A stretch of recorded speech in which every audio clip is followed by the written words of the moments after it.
Folks, welcome to another episode 20 of The Professor is Live. And the name of this episode is Avoiding AI with Typewriters in Higher Education.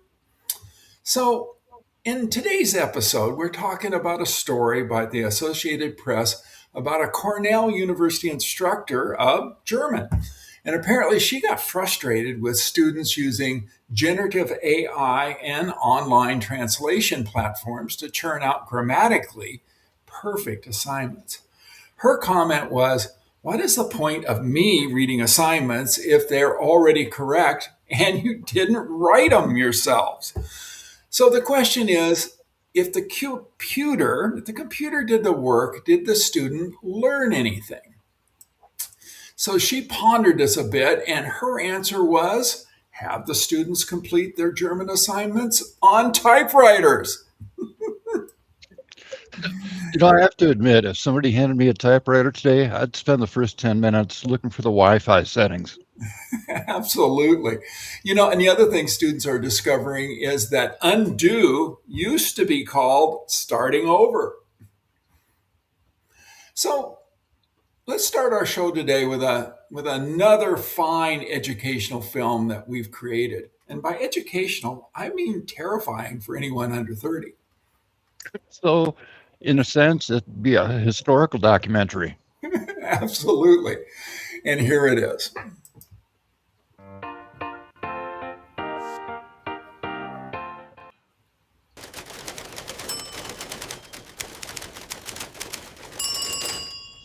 Has anyone typed over 60 words per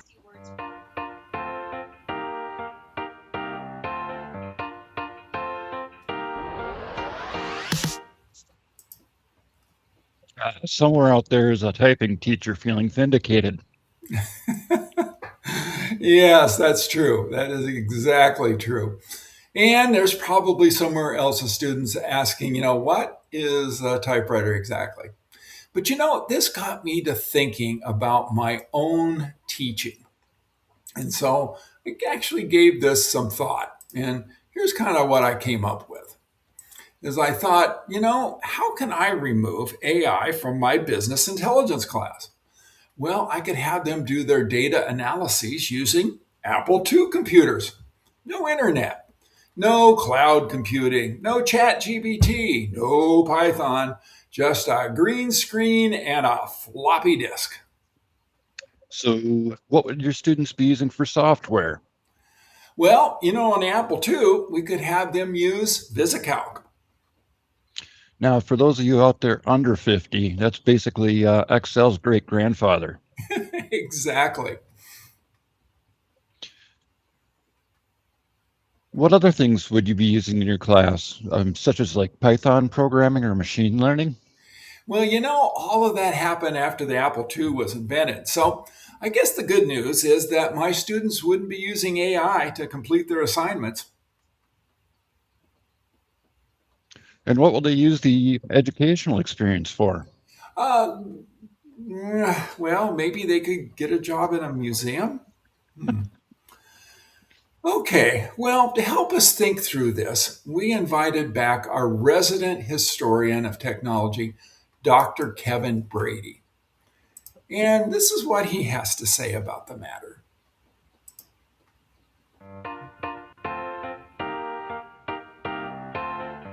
Welcome to Kevin Brady. He's our go-to guy for the history of technology. And so we wanted to welcome you to the show. And as you know, Kevin, we're talking about a story that comes out of Cornell University. And it's about an instructor. In fact, she's an instructor of the German language. And she kind of got frustrated here a few years ago in that students were using generative AI and online translation platforms to churn out grammatically perfect assignments. And so her comment was, what's the point of me reading it if it's already correct anyway, and you didn't write it yourself? Yeah. And her question to your students are, could you produce it without your computer? So she came up with this idea that she has her exams and assignments with typewriters. And so I have to just say right up front, I've done my share of teaching, and when I look at people who go the extra mile to improve what they're doing, I first tip my hat to them. And Absolutely. then now it does bring up a lot of, I shouldn't say issues, but it brings up some perspective around, what are we doing with our teaching? And so I thought I would try to get your thoughts on this. Yeah, yeah. I thought it was a interesting response to the problem, to move everybody away from the new machines back to the old ones. So Mark Twain would have liked that. He invested in typewriters. But yeah, I can see what she's trying to do. I'm not sure that's the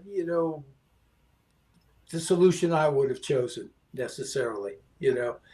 Um, I think that what we want to see is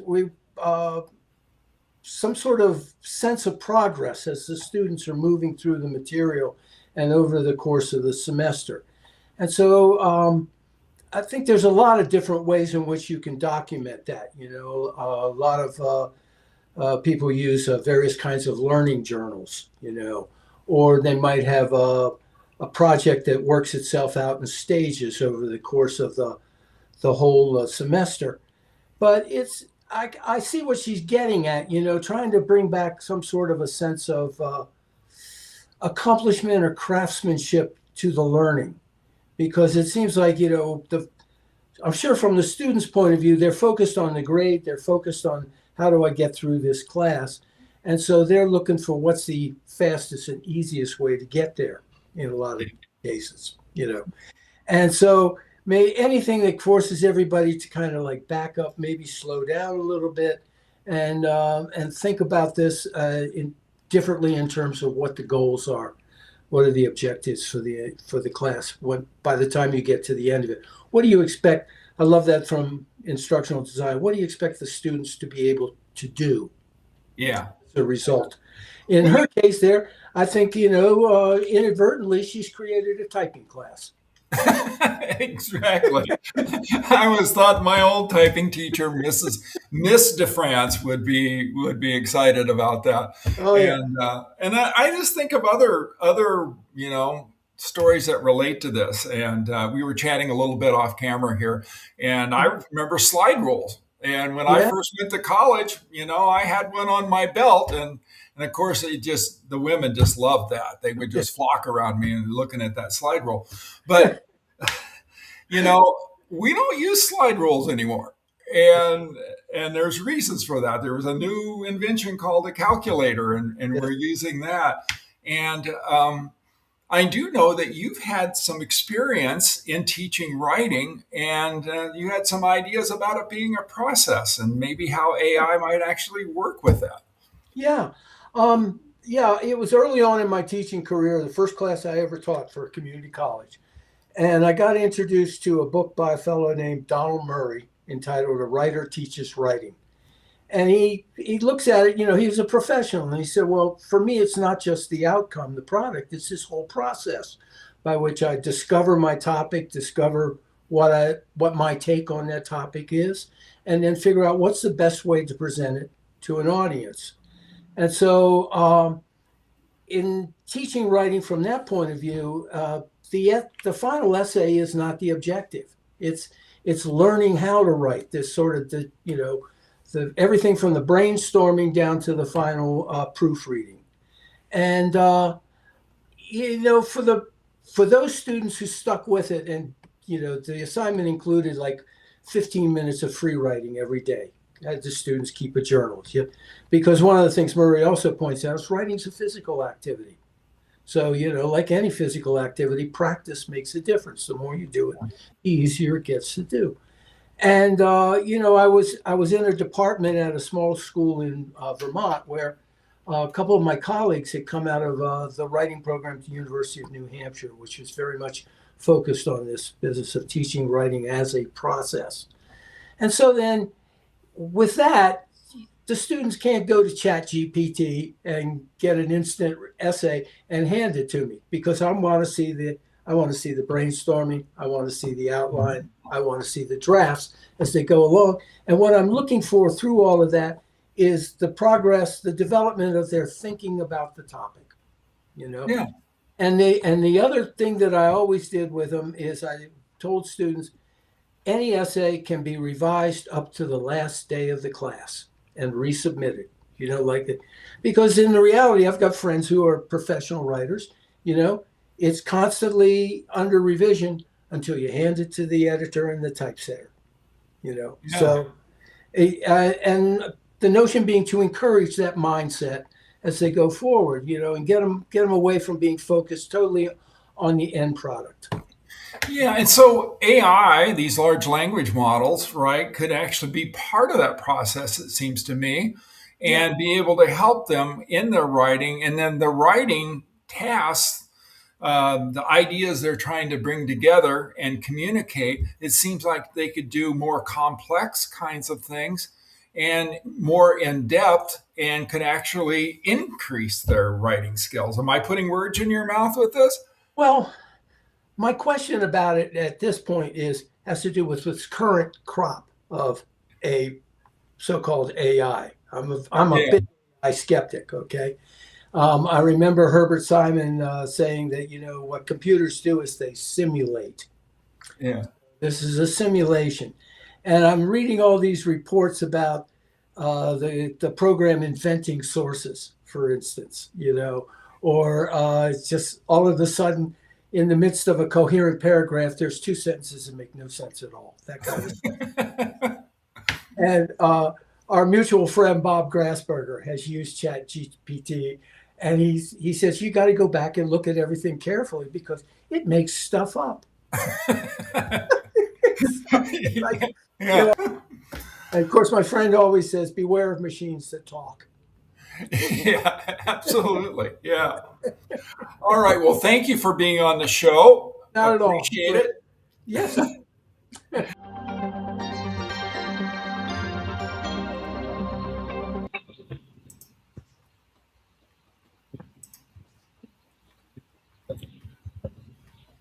Well, what do you think, Rikko?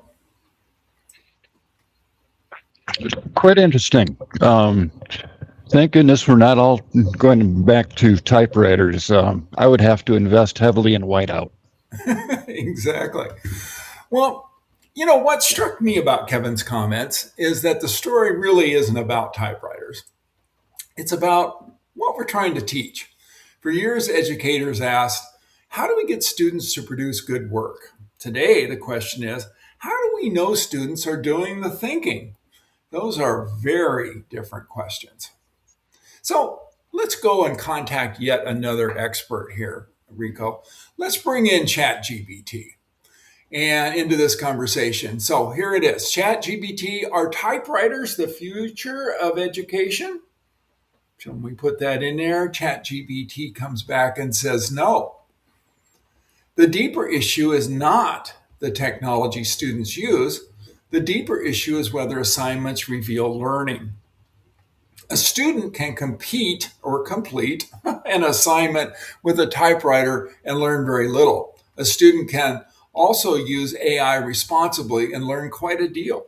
The challenge for educators is designing experiences that make thinking the centerpiece. So there you go, Rikko. Wisdom out of the mouth of a chat box. So the solution isn't typewriters. Fairly not. Good. I hate when you make a mistake and have to start all over. Exactly.